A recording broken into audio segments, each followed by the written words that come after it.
అందరికీ నమస్కారం.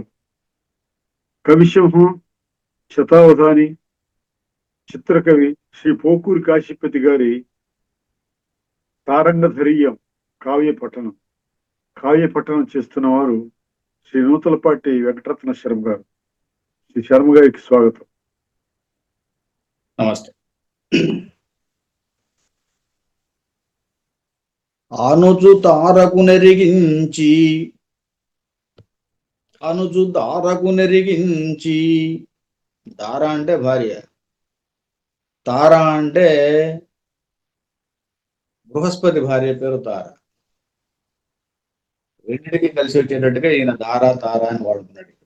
అనుచు తారకు నెరిగించి ఆ శిశువునకతడు శాస్త్ర పురాణేతిహాసములను నేర్పుచుండగా ఏండ్లు కొన్ని చనినంత తనర బాలకు నెనశయవనమయారే.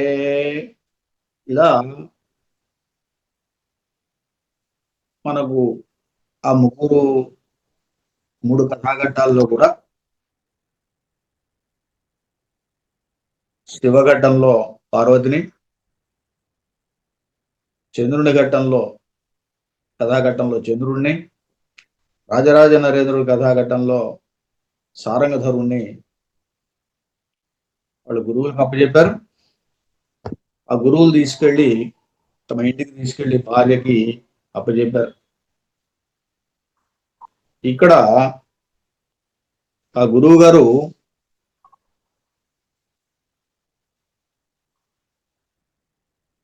ఈ రకంగా భార్యకు అప్పచెప్పిన తర్వాత ఆయన విద్యాబుద్ధులు నేర్పడం మొదలుపెట్టాడు.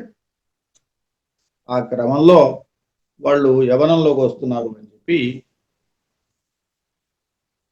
కథ నడుస్తాం. శివుడి పరంగా అనుచున్ దారకు నెరిగించి ఆ రకంగా భార్యకి చెప్పి, దార అంటే ఇక్కడ భార్య అని చెప్పుకోవాలి శివకథలో. దారకు నెరిగించి ఆ శిశువునకతడు శాస్త్ర పురాణేతిహాసములను నేర్పుతుండగా ఆ పార్వతికి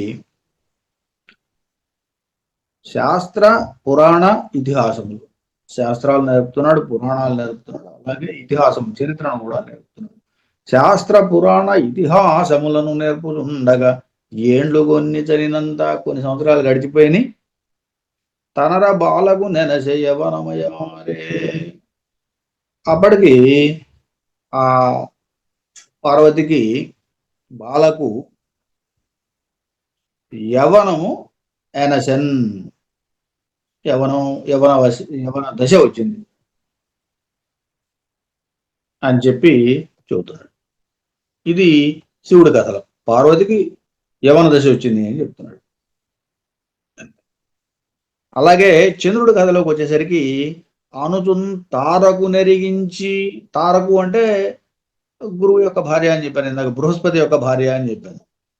తారకు నెరిగించి ఆమెకి చెప్పి ఆ శిశువునకతడు ఆ చంద్రుడికి శాస్త్ర పురాణ ఇతిహాసములను, శాస్త్రాలని, పురాణాలని, ఇతిహాసాలని మూడు నేర్పుతుండగా ఈ రకంగా ఈ శాస్త్ర పురాణ ఇతిహాసాలను నేర్పుతూ ఉన్నాడు. ఏండ్లు కొన్ని చనినంత కొన్ని సంవత్సరాలు గడిచినాయి. ఏండ్లు అంటే సంవత్సరాలు, కొన్ని సంవత్సరాలు గడిచినాయి. తనరన్ బాలకుని, ఇక్కడ బాలకుని అంటే ఆ పిల్లవాడిని అని, చంద్రుడికి యనసన్ యవనమయారే, యవనం కలిగింది, యవన దశ కలిగింది అని ఇక్కడ చంద్రుడికి. ఇందాక బాల అనే చెప్పాం, ఇక్కడ బాలకునికి అని చెప్తున్నాం. బాలకు అన్నప్పుడు పార్వతికి అని చెప్పాం, బాలకు పార్వతికి అని. ఇక్కడ బాలకుని అన్నాం, బాలకుని అన్నప్పుడు ఈ పిల్లవాడికి చంద్రుడికి అని. ఇక రాజరాజ నరేంద్రుడి కథాఘట్టంలో కూడా అనుచుందారకు నెరిగించి ఆ రకంగా ఆ గురువు గారు నన్నయ్య భట్టారకుడు భార్యకి చెప్పి ఆ శిశువునకతడు శాస్త్ర పురాణ ఇతిహాసములను నేర్పుతుండగా ఇట్లా పురాణ ఇతిహాసాలన్నింటినీ కూడా నేర్పుతుంటే సంవత్సరాలు గడిచింది. కొంతకాలం, ఏళ్ళు కొన్ని గడిచినంత, కొన్ని చదివినంత, కొన్ని సంవత్సరాలు గడిచిన తర్వాత అప్పటికి ఈ బాలకుని యనశన్ యవ్వనమయారే, ఈ సారంగధరుడికి యవ్వనం కలిగింది, యవ్వన దశ కలిగింది. అంత సర్వజ్ఞుడనగ చెన్నారునట్టి భద్రగురుడు పరమ హిమవంతమునను తన పనులను ఓలింగడదేర్చుకొని సతంబు జపతపంబుల కడునిష్ట జరుపుతుండే. ఈ దశలో శివకథాఘట్టంలో శివుడు తపస్సు చేస్తూ ఉన్నాడు. శివుడు తపస్సు చేసుకుంటూ ఉన్నాడు. దానికి ఈ కథాఘట్టం శివుడు పరంగా. అంతన్ సర్వజ్ఞుడనగా చెనారునట్టి, సర్వజ్ఞుడు అనే విధంగా ఒప్పుతూ ఉన్నటువంటి భద్రగురుడు, భద్రుడు అంటే వీరభద్రుడు అని, భద్రగురుడు అంటే వీరభద్రుని యొక్క తండ్రి అయినటువంటి అని శివుడు శంకరుడు పరమ హిమవంతమునను, పరమ హిమవంతము అంటే చాలా గొప్పదైనటువంటి ఉత్కృష్టమైనటువంటి హిమవత్ పట్టణం, హిమవత్ పర్వతం, హిమవంతం కదా. ఈ హిమవత్ పర్వతంలో తన పనులను ఓలిన్ గడదేర్చుకొని, ఓలిన్ వరుసగా తన పనులన్నింటినీ కూడా కడదేర్చుకొని పూర్తి చేసుకొని ఏం చేశాడు? సతంబు జపతపంబుల కడు నిష్ఠ జరుపుతుండే. ఎల్లప్పుడు కూడా జపము తపము నిష్ఠగా కాలం గడుపుతూ ఉన్నాడు. జప తపంబులన్ కడు నిష్ఠ, జపంతోటి తపస్సులతోటి కడు నిష్ఠను జరుపుతుండే కాలం గడుపుతూ ఉన్నాడు. హిమవత్ పర్వతం మీద శివుడు తపస్సుతోటి, జపము తపము అన్నాడు, జప తపస్సుతోటి ఆయన కడు నిష్ఠగా హిమవత్ పర్వతం మీద తపస్సులో ఉన్నాడు శంకరుడు. ఇది శివుడు భాగంలో ఉన్నటువంటి కథ. ఇక చంద్రుడి కథా విధానం ఎలా నడుస్తుందంటే, అంతన్ సర్వజ్ఞుడనగంచెన్నారు నట్టి, సర్వజ్ఞుడు, సర్వం జానాతీతి సర్వజ్ఞ అని, అంతా తెలిసినవాడు అని, సర్వం జానాతీతి సర్వజ్ఞ అని, సర్వం తెలిసినటువంటి వాడు అయినటువంటి, అలా ఒప్పుతూ ఉన్నటువంటి సర్వజ్ఞుడనగా చెన్నారు నట్టి భద్ర మంగళకరుడైనటువంటి, ఇందాక భద్రుడు అంటే వీరభద్రుడు అని చెప్పుకున్నాం, ఇక్కడ ఆ సందర్భం కాదు. ఇక్కడ భద్ర అనగానే భద్రము, క్షేమము, శుభకరము, మంగళకరము అని చెప్పాలి. మంగళకరుడైనటువంటి గురుడు, ఉపాధ్యాయుడు. ఇక్కడ ఎవరు గురుడు? చంద్రుడి కథలో సాక్షాత్తు బృహస్పతి. గురుడు పరమహిమవంతమునను, చాలా గొప్పతనం చేత తన పనులను ఓలిని కడతీర్చుకొని, తన పనులన్నీ కూడా క్రమంగా చేసుకుని సతతము ఎల్లప్పుడూ కూడా జపతపంబులను కడునిష్టం జరుపుతుండెను. జపతపములను కడు నిష్టతో జరుపుకుంటూ ఉన్నాడు. ఎవరు? ఇక్కడ బృహస్పతి. అక్కడేమో శివుడు, ఇక్కడేమో ఈ కథలోనేమో బృహస్పతి. తన పనులన్నీ పూర్తి చేసుకుని చక్కగా తపస్సు జపము చేసుకుంటున్నాడు, జపము తపము చేసుకుంటున్నాడు. ఇక మూడవది రాజరాజ నరేంద్రుని యొక్క కథాఘట్టం. దీంట్లో కూడా ఇలాగే చెప్పుకోవాలి. సర్వజ్ఞుడనగన్ చెన్నారు నట్టి సర్వము తెలిసిన వాడై ఒప్పుచున్నటువంటి భద్ర మంగళకరుడైనటువంటి గురువు ఇక్కడ నన్నయ్య పడ్డారు. ఇక్కడ గురువు ఎవరు? మూడో కథలు అంటే నన్నయ్య పడ్డారు. ఈయన పర మహిమవంతమునను చాలా గొప్పగా మహిమవంతంగా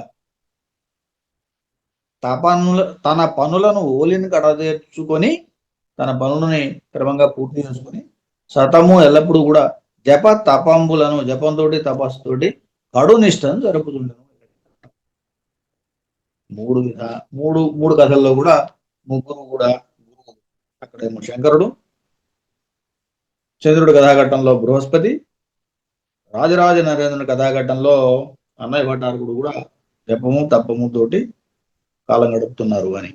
ఇలా ఉండగా అట్టి ఎడ ఆ సమయంలో ఏం జరిగింది అంటే సారంగధరుడు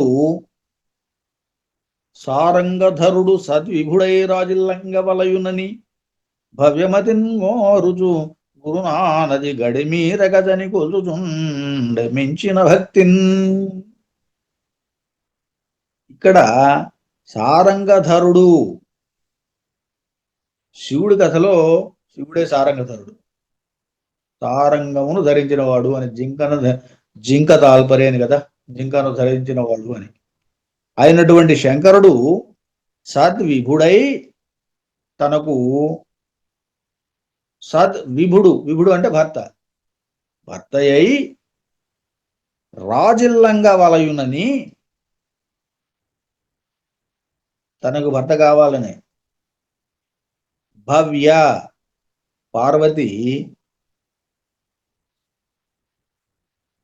మతిన్ కోరుచు మనసునందు కోరుకుంటూ గురునానతిన్ తండ్రి యొక్క ఆజ్ఞ మేరకు గడిమీరక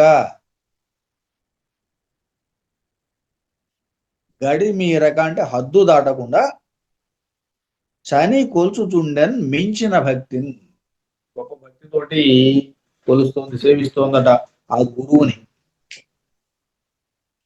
ఏమని కోరుకుంటోంది? శివుడు భర్త కావాలి అని. శివుడు భర్త కావాలి అని కోరుకుంటూ ఈ గురువుకు సేవ చేస్తాం. సారంగధరుడు శివుడు సద్విభుడై రాజలింగ వలయునని, మంచి భర్త అయి తనకు ప్రకాశించాలని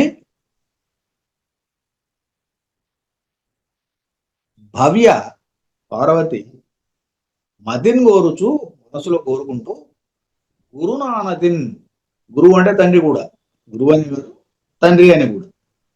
కాబట్టి తండ్రి యొక్క ఆనతితోటి ఆజ్ఞతోటి గడిమీరక చని హద్దు దాటకుండా వెళ్ళి మించిన భక్తిని కొలుచుతుండన్, చాలా గొప్ప భక్తితోటి సేవిస్తోంది అని. ఆ తపస్సు చేసుకుంటున్నటువంటి శంకరుడు. ఇది శివకథలు. గురువు అయినటువంటి తండ్రి అయినటువంటి హిమవంతుడు ఆ శివుడికి సేవలు చేయడానికి ఈ పార్వతిని నియోగించాడు. కాబట్టి తండ్రి మాట జవదాటకుండా వెళ్ళి ఆయనకి సేవ చేస్తాడు. ఇది ఈ ఘట్టంలో. తర్వాత చంద్రుడి ఘట్టంలోకి వచ్చేసరికి సారంగధరుడు, ఇక్కడ సారంగధరుడు అంటే చంద్రుడు, ఆయన కూడా జింకను ధరిస్తాడని. సారంగధరుడు ఈయన కూడా జింక తాల్పరే, జింకను ధరించేటువంటి వాడు అని. సద్విభుడై రాజిల్లంగ వలయు, సద్విభుడై రాజిల్లంగ వలయు. ఇక్కడ సత్ విభుడు, ఇంతకుముందు భర్త అని చెప్పాము. అక్కడ సద్విభుడు అంటే మంచి భర్త అని పార్వతి కథాఘట్టంలో. ఇక్కడ అలా కాదు, సత్ విభుడు. సత్ అంటే నక్షత్రాలు, నక్షత్రాలకు విభుడు, నక్షత్రాలకు భర్త, నక్షత్రాలకు ప్రభువు రాజు, ఆయన చంద్రుడు. 27 నక్షత్రాలకి ఈయనే పతి. అంచేత రోజుకు ఒక నక్షత్రం దగ్గర ఉంటాడని చెప్పుకున్నాం ఇంతకుముందు. నక్షత్ర విభుడైన సద్ విభుడై, నక్షత్రాలకు ప్రభుడై. అంటే ఇక్కడ మనకు తెలియాల్సింది అంటే సత్ అంటే నక్షత్రాలనే అర్థం కూడా ఉందని, అంతే. రాజిల్లంగా వలయునని, ప్రకాశించవలనని చెప్పేసి భవ్యమతిన్. ఇంతకుముందు మనం భవ్య అన్నప్పుడు విడగొట్టాం. భవ్య అంటే పార్వతి అని అర్థం చెబుతున్నాం. ఇక్కడ భవ్యమతి, భవ్య ఇక్కడ విశేషణం అయింది. గొప్ప మనస్సుతోటి అని, మంచి మనస్సుతోటి అని. భవ్యమతిన్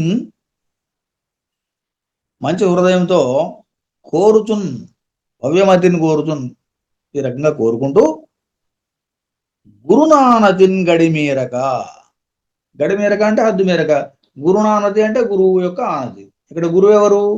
బృహస్పతి. కాబట్టి గురువు గారు అయినటువంటి బృహస్పతి యొక్క ఆజ్ఞ మేరకుండా శని వెళ్ళి మించిన భక్తిని కోల్చుచుండెన్. గొప్ప భక్తితోటి కోల్చుచుండెను, సేవించుచుండెను. ఇలా గురువుని సేవిస్తూ ఉన్నాడు చంద్రుడు ఈ కథాఘట్టం. ఇక మూడవ కథాఘట్టం ఏమిటి? సారంగధరుడికి సంబంధించింది. ఆయన పేరే సారంగధరుడు కదా. రాజరాజ నరేంద్ర కుమారుడు అయినటువంటి సారంగధరుడు సద్విభుడై రాజిల్లంగా వలయనని. సద్విభుడు అంటే మంచి ప్రభువు, మంచి రాజు కావాలని, నాయకుడు కావాలని, ప్రభువు కావాలని. సద్విభుడై, విభుడు అంటే రాజు, ప్రభువు, ఇలా కూడా అర్థం ఉంది. కాబట్టి మంచి ప్రభు అయి ఉండాలని చెప్పేసి, ప్రకాశించాలని సారంగధరుడు సద్విభుడై రాజిల్లంగా వలయనని. రాజిల్లుట, రాజులుట అంటే ప్రకాశించుట, రంజించుట, రంజింపవలనని భవ్యమతిన్ గోరుచున్, గొప్ప హృదయమునందు కోరుకుంటూ గురునానతిన్, నన్నయ్య భట్టు గారు కదా ఇక్కడ గురువు. కాబట్టి నన్నయ్య భట్టు అయినటువంటి గురువు అయినటువంటి నన్నయ్య భట్టు యొక్క ఆజ్ఞ మేరకు గడిమీరక చని, హద్దు మేరకుండా వెళ్ళి మించిన భక్తిని కొలుచుచుండెన్. మించిన భక్తితోటి కొలుచుచుండెను, సేవించుచుండెను. ఇలా ఇక్కడ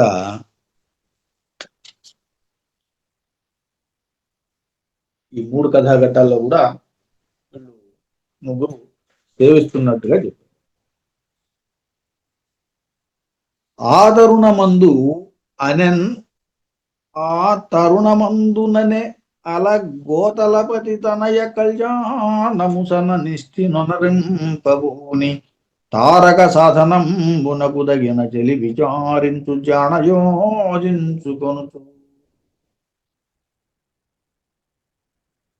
ఇక్కడ ఆ తరుణమందు, ఇది శివ కథాఘట్టంలో ఏం జరిగింది? ఆ తరుణమందు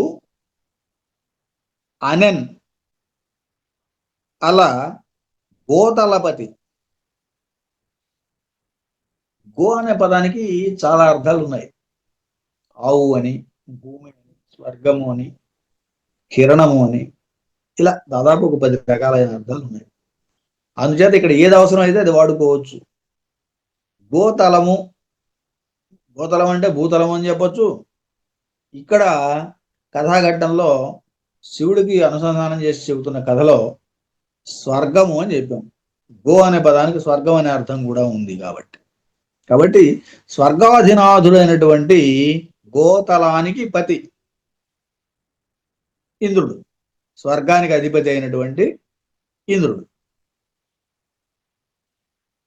తన ఇక్కడ తనయ కళ్యాణము అనే చోట తన అకళ్యాణము అని విడగొట్టాలి. తన యొక్క అకళ్యాణము, అమంగళము అని. ఆ తరుణమందుననెన్, అట్టి సమయమునందుననే, అనెను కూడా కాదు ఇది, ఆ తరుణమునందుననే అంతవరకు. ఆ సమయమునందే అవధారణార్థకం.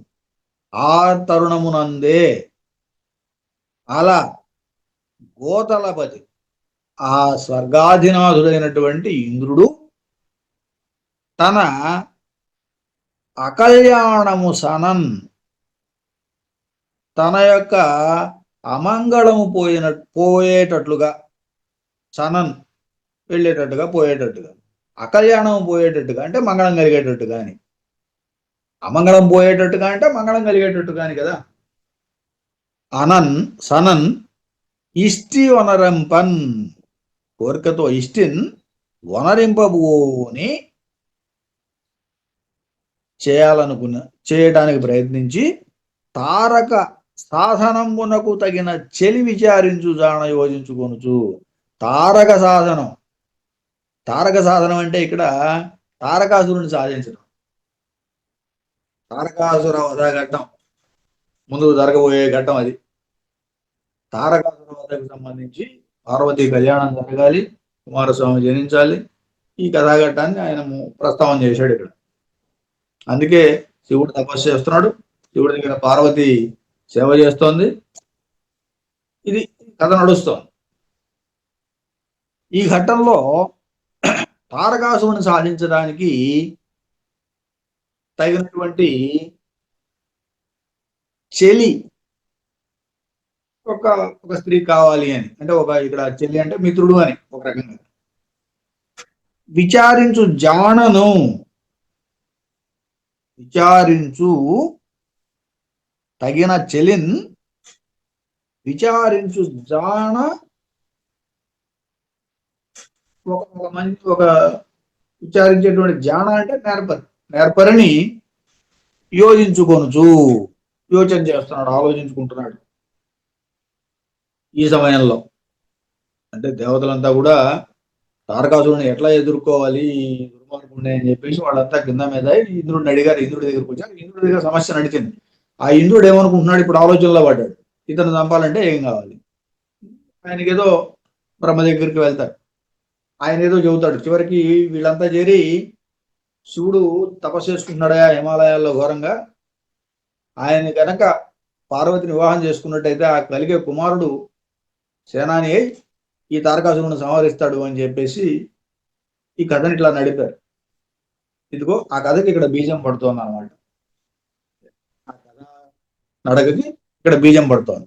ఆ తరుణమందుననే, ఆ సమయమునందుననే, అంటే ఇక్కడ కథ నడుస్తోంది, అక్కడ ఇంకో కథ ప్రారంభం చేస్తున్నాడు అనమాట. ఆ సమయమునందుననే అలా గోతలపతి, గోతలపతి అన్నప్పుడు స్వర్గాధిపతి అయినటువంటి ఇంద్రుడు తన అకల్యాణము సనన్, తన యొక్క అమంగళము పోవటానికి గాను ఇష్టిన్ కోరికతో వనరింపబూని తారక సాధనమునకు తగిన, తారకాసురుణ్ణి సాధించడానికి తగినటువంటి చెలిని విచారించు జాణ. అదిగో ఎవరైతే పనికొస్తారో మనకు అని విచారించుకుంటూ యోజించుకొనుచు అన్నాడు. అక్కడ అంతవరకు ఆపాడు. ఏదో ఆలోచించాడు ఆయన. ఆయన ఆలోచన ఏమిటో ఇంతకు తర్వాత పద్యంలో కలుస్తుంది మనకు. ఇక చంద్రుడి కథాఘట్టంలో ఆ తరుణమునందుననే, అదే సమయంలో అని, అలా గోతలపతి, గోతలము మళ్ళీ స్వర్గము, స్వర్గానికి అధిపతి ఇంద్రుడు తన అకల్యాణము సనన్, అమంగళము పోవటానికి ఇక్కడ ఇష్టిన్ యజ్ఞమును అని. ఇష్టి అంటే యజ్ఞం, కోరిక అనే అర్థం ఉంది, ఇష్టి అంటే యజ్ఞం అనే అర్థం కూడా ఉంది. ఇక్కడ యజ్ఞాన్ని వనరింపబూని చేయడానికి సిద్ధమై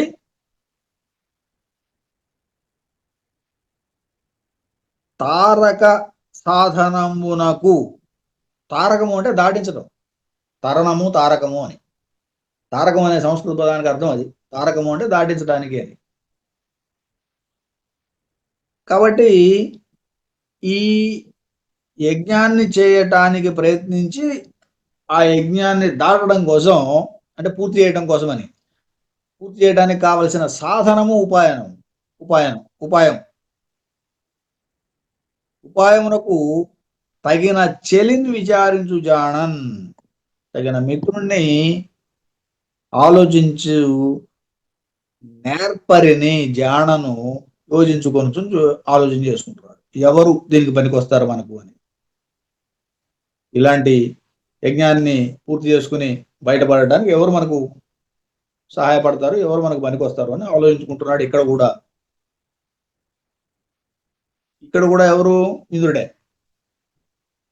ఆ తరుణమునందుననే, ఆ సమయంలోనే అలా గోతలపతి, స్వర్గాధిపతి అయినటువంటి ఇంద్రుడు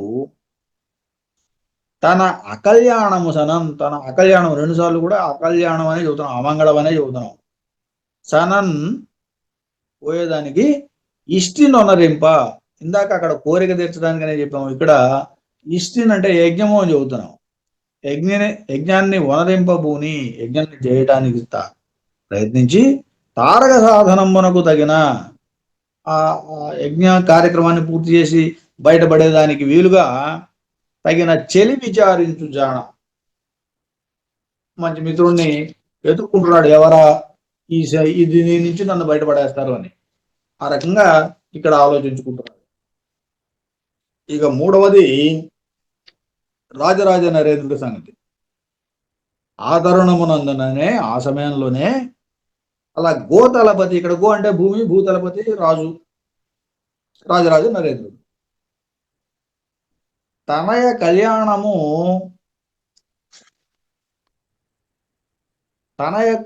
అంటే తన యొక్క కుమారుడు అయినటువంటి సారంగధరుని యొక్క వివాహము అని. ఈయన వివాహ ప్రయత్నంలో ఉన్నాడు, సారంగధరుడికి వివాహం చేయాలనే ప్రయత్నంలో వచ్చాడు. తనయ కళ్యాణము, అకళ్యాణం కాదు ఇక్కడ, తనయ కళ్యాణం, తనయుని యొక్క కళ్యాణము అని. కొడుకైనటువంటి సారంగధరుని యొక్క వివాహము సనను ఒప్పునట్లుగా ఇష్టిన్ కోరికతోటి వనరింపన్బూని చేయాలనుకుంటూ ఆయన ఏం చేశాడు, దానికి సిద్ధమైనటువంటి వాడై తారక సాధనమునకు దాటించు ఉపాయం తగినట్టి కన్యను అని. ఇక్కడ చెలి అనే పదం అందుకు వాడాడు. ఈ ఘట్టంలో చెలి అంటే కన్యక అని. ఇందాక దాకా చెలి అంటే మిత్రుడు అని చెప్పుకున్నాం. ఇక్కడ తగినట్టి కన్యకను విచారించు జాణన్, సరే వెతికేటువంటి నేర్పరిని యోచించుకొనుచు. ఎవరో ఒకళ్ళు మరి పెళ్లి ప్రయత్నం చేసినప్పుడు కన్యను ఎతకాలి కదా, దానికి ఎవరు సరైన వాడు అని ఆయన ఆలోచనలో ఉన్నాడనమాట. కాబట్టి తర్వాత ఎవరు అనేది తర్వాత పద్యంలోకి మనం వెళ్తే కానీ తెలియదు. ఎవరిని ఎత్తుకున్నాడు, ఏ రకంగా వివాహం, ఇది తర్వాత తెలుస్తుంది. ఇది రాజరాజ నరేంద్రుని యొక్క కథాఘట్టంలో వివాహానికి సంబంధించినటువంటి ప్రయత్నం మొదలు పెట్టాడు సారంగధరుడికి. ఇది ఈ కథాఘట్టం. స్వస్తి.